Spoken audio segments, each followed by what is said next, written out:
세계 최대의 환경 전시회인 국제환경산업기술 그린에너지전이 7일부터 9일까지 서울 강남구 코엑스에서 개최됐습니다. 환경부와 환경보전협회가 주관하는 엠벡스 2017에는 환경기술과 관련된 천여 종의 제품이 생산 개발돼 전시돼 있었는데요. 손영주의 앵커 출동해서 함께 만나보시죠. 환경부와 환경보전협회 주관으로 열리는 국제환경산업기술 그린에너지전은 친환경 자동차와 신재생 에너지 부분을 비롯 다양한 친환경 관련 기술과 제품들을 한자리에 모으는 전시회입니다. 엠벡스 2017에는 미국과 이탈리아, 독일 등 20개국 260여 개 기업들이 출품한 제품과 기술이 700개의 부스에 펼쳐졌습니다. 1,400여 명의 해외 바이어를 포함해 5만여 명이 행사에 참여할 것으로 예상됩니다.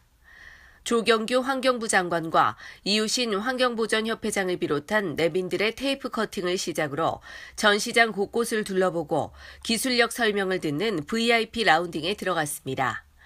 전시장 곳곳마다 새로운 기술과 제품들이 관람객을 기다리고 있었는데요. 입구에 들어서자 최초의 사물 인터넷 기술 적용이 탄생시킨 수처리 시스템들이 군집해 있었습니다.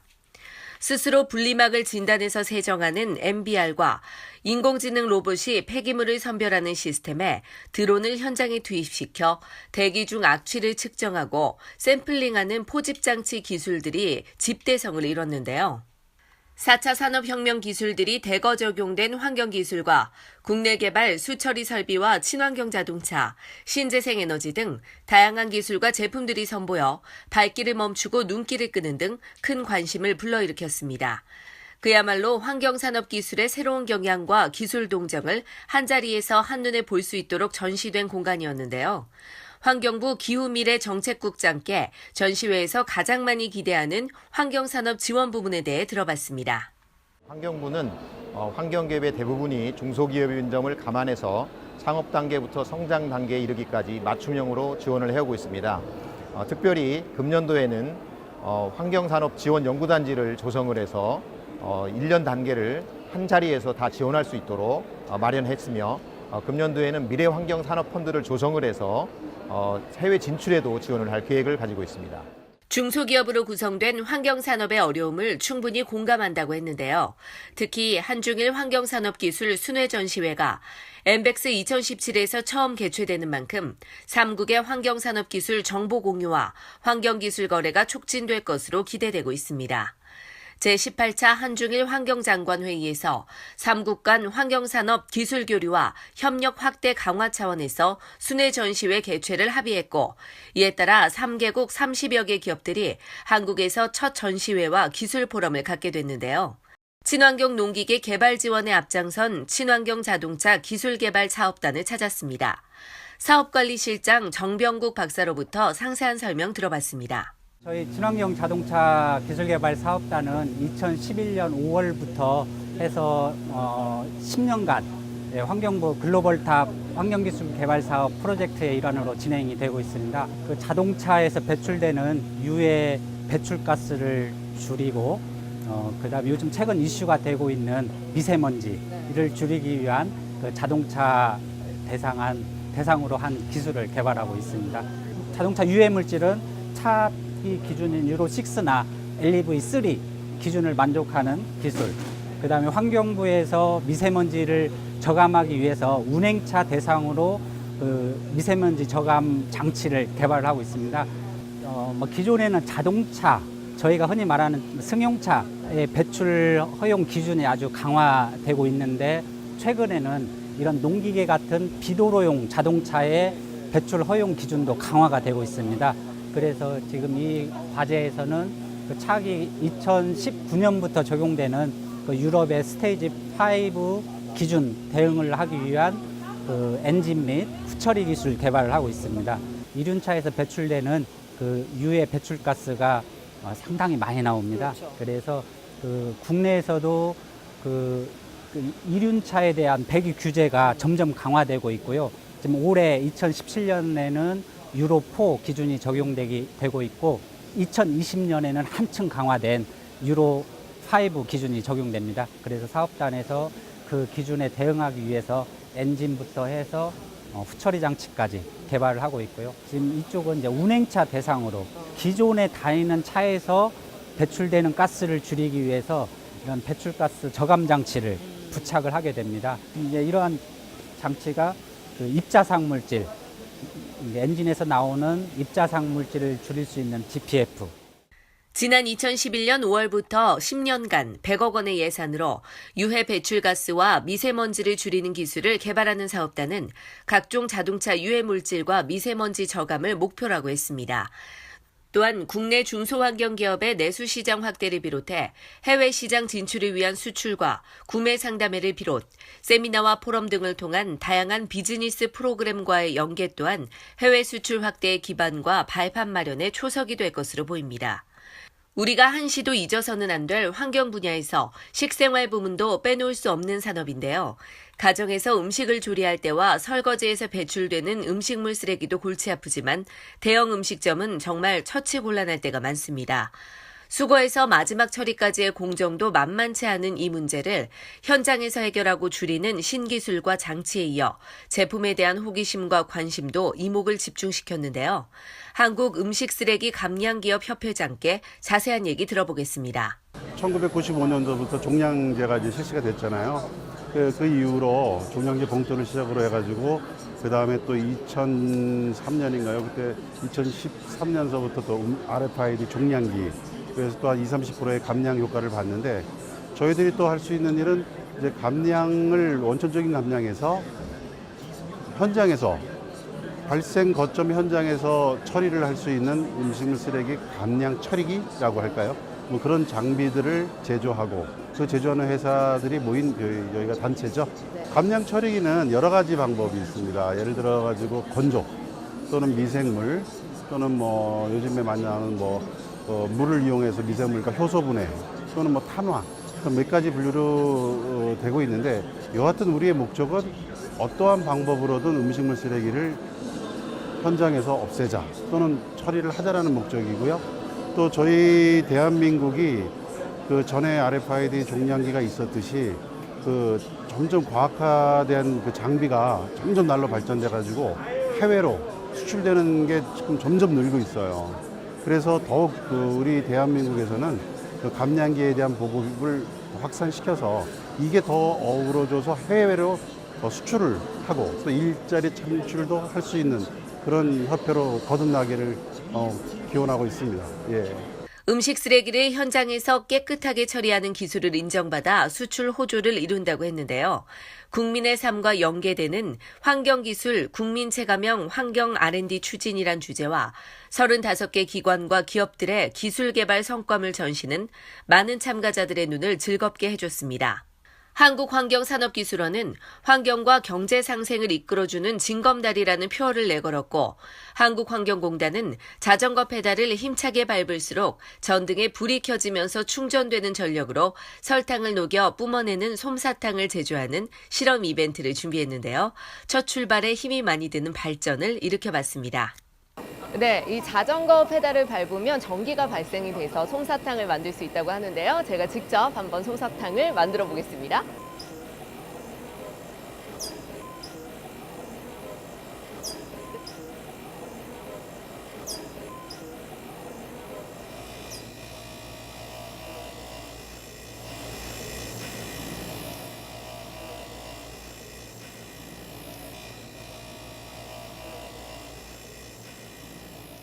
일본과 중국에서 30여 개 기업들이 출품한 외국관을 잠시 둘러봤습니다. 네, 이곳은 외국관인데요. 바이오가스에 대한 공법과 기술을 전시하고 있습니다. 각종 센싱 기술에 대한 설명을 듣고 자리를 옮기자 필름을 덧붙이지 않고 UV와 열을 차단시켜주는 리퀴드 코팅제 기술을 소개하는 부스가 있어 열 차단 필름과의 차별화된 성능과 특성에 대해 들어봤습니다. 그러면 썬팅 필름하고 저희 이 단열 코팅제하고 차이점은 썬팅 필름제는 이제 가시광선 투과율이 5%에서부터 70% 이내에 있는데 5%짜리는 아예 어둡죠. 지금 말씀하신 대로 운전 중에 굉장히 또 D차가 앞을 볼 수가 없고 얘는 가시광선 투과율이 78%가 나옵니다. 그렇기 때문에 실내에서는 식물들이 자라는데 전혀 지장이 없는 거고 우리가 햇빛을 그대로 체내에 느낄 수 있는 그 정도가 채광이 되어 있는 겁니다. 필름지는 화재 시에 굉장히 위험합니다. 유독가스가 발생될 수 있고 이 액은 전부 다 그대로 유리와가 똑같은 성질은 SiO2로 만들어 있기 때문에 유리와 접촉이 굉장히 잘 되고 반영구적입니다. 썬팅 필름지는 길어야 5년에서 10년이라고 하는데 썬팅 필름 같은 경우는 화재 시나 유독가스가 굉장히 많이 발생이 되는 거고 또 유사시에 이걸 깨서 탈출할 수가 없습니다. 이 안은 똑같이 유리로 되어 있기 때문에 같이 그대로 깨질 수 있다는 그런 차이점이 있는 겁니다. 여기에 UV 차단, 자외선 차단율을 나타낼 거고요. 그 다음에 근적외선 차단율을 나타낼 겁니다. 그 다음에 이게 가시광선 투과율입니다. 이게 일반 유리고요. 네. 그 다음에 제가 이제 코팅된 유리를 한번 해보겠습니다. 이게 이제 UV 차단율이고요. 여기 이제 단열 근적외선 차단율이고요. 틴팅 필름 시공은 자동차 창유리가 잘 깨지지도 않지만 깨져도 필름에 붙어 있기 때문에 차량 화재 탈출구를 막는 상황일 뿐 아니라 노후된 폐필름 또한 또 다른 환경 요인이 된다고 했는데요. 이제는 필름을 붙이지 않아도 차유리가 뜨거워지는 현상을 조절하는 유리막 착색 공법에 의한 솔라 컨트롤 기능으로 바꿔야 할 것 같습니다. 제1회 한중일 환경산업기술포럼, 제9회 한중환경기업 기술협력교류회, 발전사 환경기계 장비 구매 상담회 등 총 12건의 포럼, 상담회가 개최돼 활발한 기술교류에 장이 됐습니다. 우리 시대에 반드시 해결해야 할 환경 문제. 더 이상 늦출 수 없다고 판단해 한중일 환경포럼이 개최됐습니다. 환경에 대해 고민하는 전 세계인들과 함께한 엠벡스 2017. 앞으로 선진기술 교류와 공감대 형성에 앞장서야 할 것입니다. 교통뉴스 손영주입니다.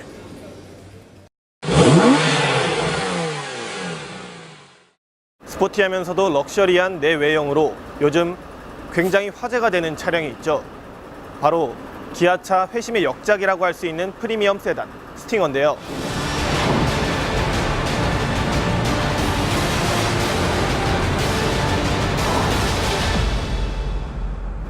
푸른 구동에 드리프트가 가능한 순수 국산차 출시에 드라이빙을 즐기는 카 매니아들이 열광을 하는 그 차량을 제가 오늘 직접 시승하게 됩니다. 오늘 시승은 그랜드 워커힐 호텔에서 뮤지엄상까지 약 70km의 다양한 코스를 주행하게 됩니다.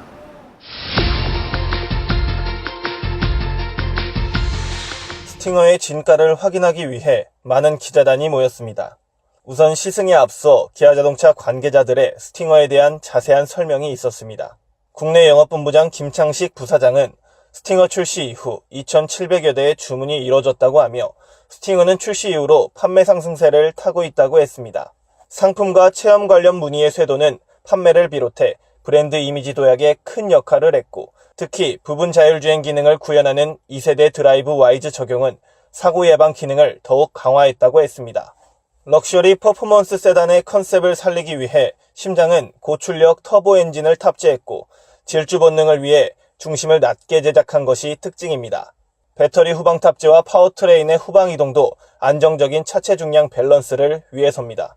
외관 디자인은 럭셔리 세단임을 증명하고 있는데요.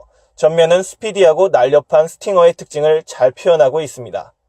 또 K 시리즈의 상징인 호랑이 코 형상의 라디에이터와도 균형 있는 조화를 이루고 있는데요.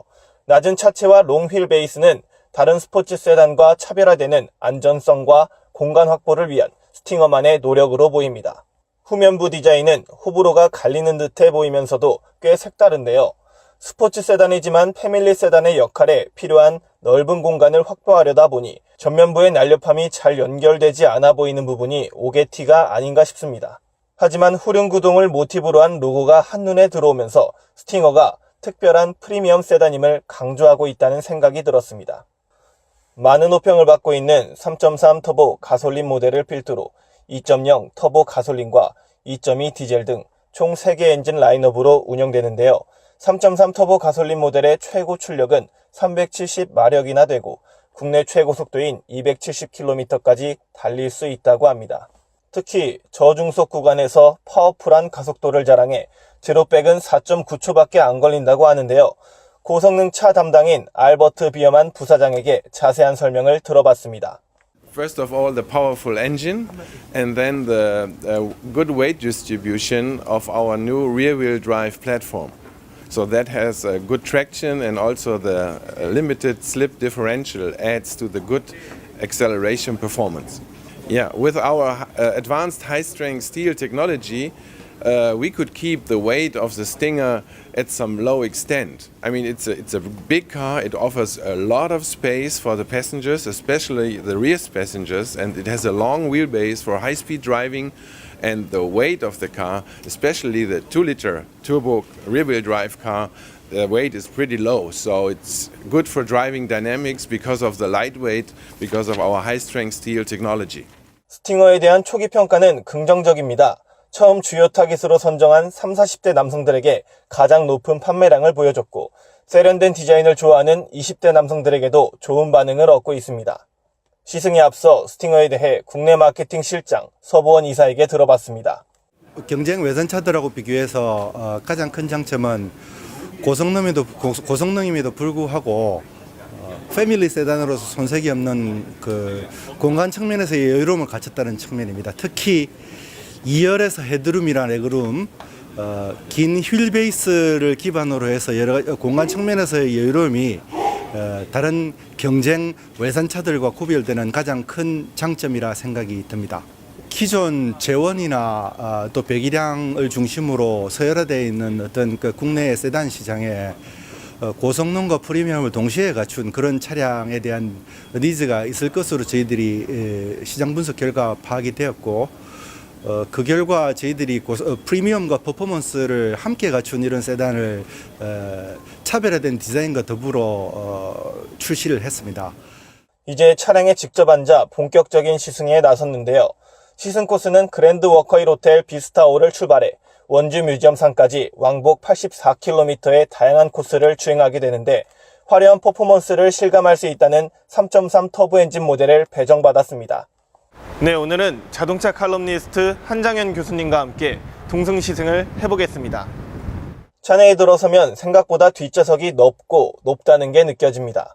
키가 큰 편인 제가 앉아도 천장과 머리 사이 공간이 충분하기 때문이고 동급 대비 긴 휠 베이스에 2열 좌석 배치도 월등한 공간감을 자랑하고 있습니다. 단단해 보이는 시트에서도 색다른 착좌감이 느껴지는데요. 시트 높낮이를 조절해서 몸에 맞춰보니 보기와 다르게 파묻히듯 감싸 안는 안락감이 편안하게 해줬습니다. 장거리와 고속 운행에서 일체감을 주는 시트의 역할도 무척 중요한 만큼 스포츠 세단의 강한 이미지를 보조하고 있었습니다. 일반적으로 그동안 탔던 국산차에 비해서는 상당히 그 무거운 파묻혔다. 네. 근데 그런 면에서 이 정도 낮은 시트 위치에서 이 정도 개방감 주는 건 스팅어가 좀 우리가 흔히 얘기해서 컨버러블 같은 오픈 바디가 아닌 다음에는 네. 굉장히 개방감도 좋으면서 그 시트가 확실히 낮게 잡혀서 그런 면에서 보면은 굉장히 전체적인 프로포션은 안정감을 주고 스포티하다고 볼 수 있습니다.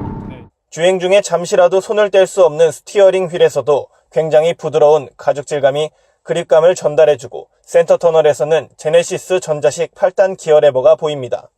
스팅어만의 특별한 매력으로 꼽을 수 있는 부분은 바로 안전주행과도 직결되는 센터 패시아입니다. 운전자가 한눈에 볼 수 있고 조작할 수 있는 디자인 배치에 그동안 해외차에서만 볼 수 있었던 전후방 송풍구의 색다른 감성의 전령사가 바로 스팅어입니다. 디자인에 관해서는 우리 국산차, 특히 현대기아차들이 디자인은 굉장히 많이 앞서가 있다고 생각을 해요. 그래서 우리나라 오히려 지금 국산차가 우리가 일반적으로 외제차라고 하지만 사실은 일부 그 프리미엄급의 그런 차들하고 비교했을 때 우리 현대기아차가 결코 뒤지지 않는 부분이 바로 이런 디자인 부분이다라고 생각을 해요. 주행 시에는 가장 사람들이 궁금해하는 스팅어의 속도감과 스릴을 중점적으로 분석해봤습니다. 스팅어 같은 경우에는 가속으로도 어떤 면에서는 그 사고를 회피할 수 있는 그런 그 능력을 가졌다 그럴까? 네. 그렇게 갖췄다는 거는 분명히 아주 좋은 시장에서의 개발이라고 볼 수 있을 것 같아요. 기호와 운행 패턴에 맞게 스포츠와 컴포트, 에코 모드로 설정하면 전자제어 서스펜션과 스티어링 휠, 그리고 엔진 변속 패턴 감각을 차별화할 수 있는데요. 모드에 따라 엔진음을 조율할 수 있는 액티브 엔진 사운드까지 적용돼 즐거움을 더한다고 합니다. 저는 다이내믹한 주행 성능을 가장 잘 느낄 수 있는 스포츠 모드로 주행했습니다. 순식간에 100km 이상 도달하는 속도감은 국산차 중에서 단연코 압도적인 주행 성능을 자랑하는 가히 다이내믹한 퍼포먼스라고 할 수 있었습니다. 또한 고속에서도 꽤 안정적인 조향 능력을 보여줬는데요. 고속 코너링 안전성은 깊은 인상을 줬고 다양한 속도 변화를 받쳐주는 동력과 정숙성은 동급 대비 최고 수준이라고 할 수 있었습니다. 지금 이 스티어링 반응은 국산차 중에 장중하냐 그럼 분명히 장인데 아직 저 세계 탑 클래스하고 비교한다면 조금 더 하는 욕심이 좀 나요. 기본적으로 적용된 헤드업 디스플레이와 차량 충돌 경보음 등 다양한 안전보조 장치는 미숙한 운전자도 능숙하게 운전할 수 있게끔 배려한 것으로 보입니다. 탁월한 노면 접지력과 제동력에서 빠른 속도감을 느낄 수는 있었지만 연비는 기대하기 힘들었습니다. 일반적인 우리가 보통 그냥 승용 위주의 세단하고 비교했을 때 크게 차별화를 못 느낄 정도 또 조용한 면도 있고요. 그러다가 이제 필요할 때 가속을 하게 되면 이제 가속했을 때 그 반응은 또 상당히 이 차가 퍼포먼스 세단이구나 하는 걸 느낄 수 있게 그런 느낌이 좀 있어요. 전체적으로 스팅어는 가장 합리적인 가격으로 가장 최대의 성능을 내는 것이 가장 큰 장점이라고 할 수 있었습니다. 뛰어난 속도감과 주행 성능은 가격 대비 가장 큰 효율을 발휘한다고 느낄 수 있었고 국내 차량 기술의 진일보를 보여줬습니다. 다만 국내 최초의 럭셔리 퍼포먼스 세단임에는 틀림없지만 프리미엄 세단 종주국과의 비교에서는 차별화된 특장점을 쉽게 찾을 수 없다는 점이 좀 아쉬울 따름입니다. 겉만 화려한 게 아니라 그 속에서부터 솟구쳐 나오는 파워와 가속도는 그야말로 화려함의 극치라고 부를 수 있는 차량이었습니다. 럭셔리 퍼포먼스 세단이라는 이름에 걸맞는 주행 능력을 보여줬는데요. 화려한 겉모습과 함께 그런 다이내믹한 주행 성능은 스팅어가 스포츠백 GT로 거듭날 수 있기에 충분해 보입니다. 현장에서 교통뉴스 최준기였습니다.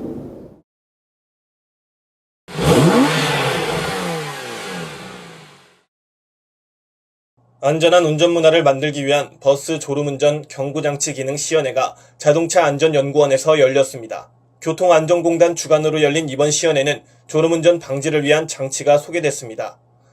이번에 소개된 장치는 지난 4월 수도권 운행, 광역, 직행버스 5대를 대상으로 이미 성능이 검증됐습니다.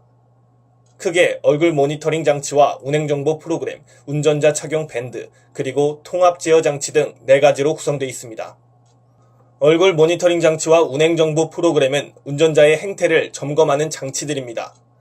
얼굴 모니터링 장치는 운전석 대시보드 상단에 설치돼 운전자의 얼굴 방향과 눈꺼풀 감김 정도 등의 운전자 피로 상태를 측정하는 기능을 수행합니다. 운행정보 프로그램은 앞차와의 추돌거리를 예측해 지그재그 주행 등 차량의 궤적 변화 등을 통해 위험 상황을 예측합니다. 이렇게 수집된 운전정보는 통합제어 장치로 수집돼 운전자 상태와 차량 주행 정보를 수집해 사고 가능성을 판단한 후 위험 상황일 경우 운전자 착용 밴드에 강한 진동 신호를 보내 운전자가 안전운행을 할 수 있도록 경고를 줍니다. 현장에서는 5가지 위험 상황 재현을 통해 성능을 검증했습니다. 모든 상황은 40km 이상으로 주행하는 상황에서 진행됐습니다. 우선 눈꺼풀을 조금, 많이, 완전히 감는 운전자 눈꺼풀 감김 상황을 연출했습니다.